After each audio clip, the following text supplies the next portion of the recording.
शुक्रवार को रीवा और सतना के बसपा प्रत्याशी के लिए सभा करने बसपा सुप्रीमो मायावती रीवा पहुंची। एसएफ मैदान में जनसभा का आयोजन किया गया। यहां सतना और रीवा से भारी संख्या में समर्थक पहुंचे हुए थे। पूरा मैदान भरा हुआ था।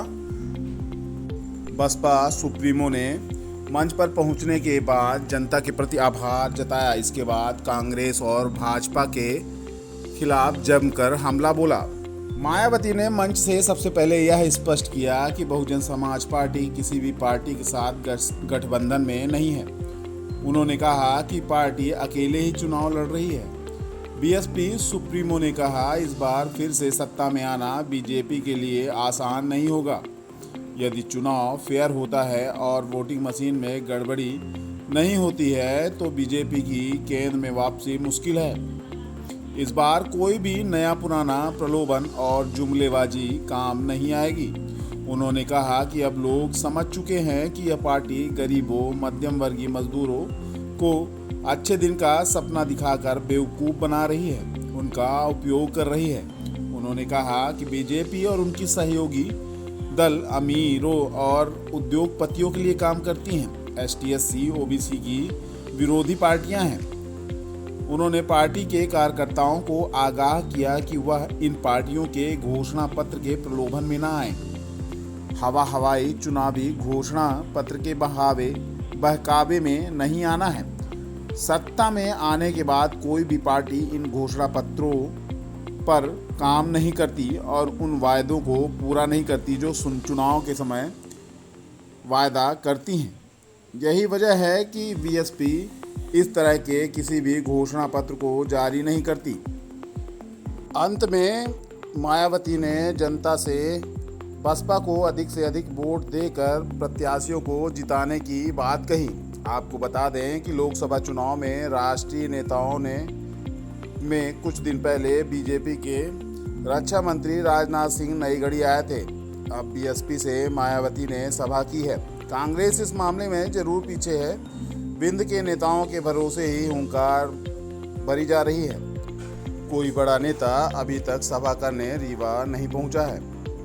आपके मध्य प्रदेश स्टेट में भी लोकसभा के लिए हो रहे आम चुनाव में अपनी पार्टी के उम्मीदवारों के समर्थन में मुझे सुनने के लिए यहाँ इकट्ठा हुए हैं, तो उसके लिए मैं आप सभी लोगों का हार्दिक दिल से आभार प्रकट करती हूँ। ये पार्टी भी यानी कि भारतीय जनता पार्टी भी केंद्र की सत्ता में आसानी से वापस आने वाली नहीं। बशर्ते यदि ये चुनाव इस बार फ्री एंड फेयर होता है तथा आम चर्चा के मुताबिक वोटिंग मशीनों में भी कोई गड़बड़ी आदि नहीं की जाती है। और वैसे भी इस बार चुनाव में इनकी कोई भी पुरानी एवं नई चल रही नाटकबाजी, जुमलेबाजी व गारंटी आदि भी काम में आने वाली नहीं, क्योंकि अब देश की जनता काफी हद तक इस बात को समझ चुकी है कि इनकी पार्टी ने अब तक देश के विशेषकर गरीबों, कमजोर तबकों, मध्यम वर्गीय एवं अन्य मेहनतकश लोगों को जो इन्हें अच्छे दिन दिखाने के असंख्य प्रलोभन भरे वायदे किए हैं तथा अनेकों हवाई व कागजी गारंटी भी दी है।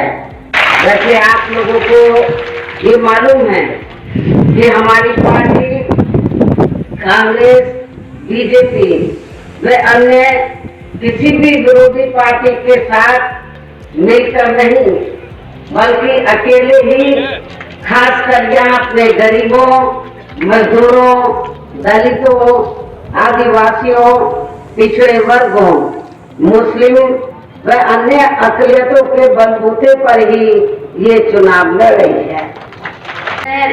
वह ताकत भी यहाँ इनके अपने चहेते रहे बड़े बड़े पूंजीपतियों एवं धन्ना सेठों को ही ज्यादा से ज्यादा मालामाल व धनवान आदि बनाने में तथा उन्हें हर स्तर पर छूट देने व बचाने आदि में ही लगी रही है।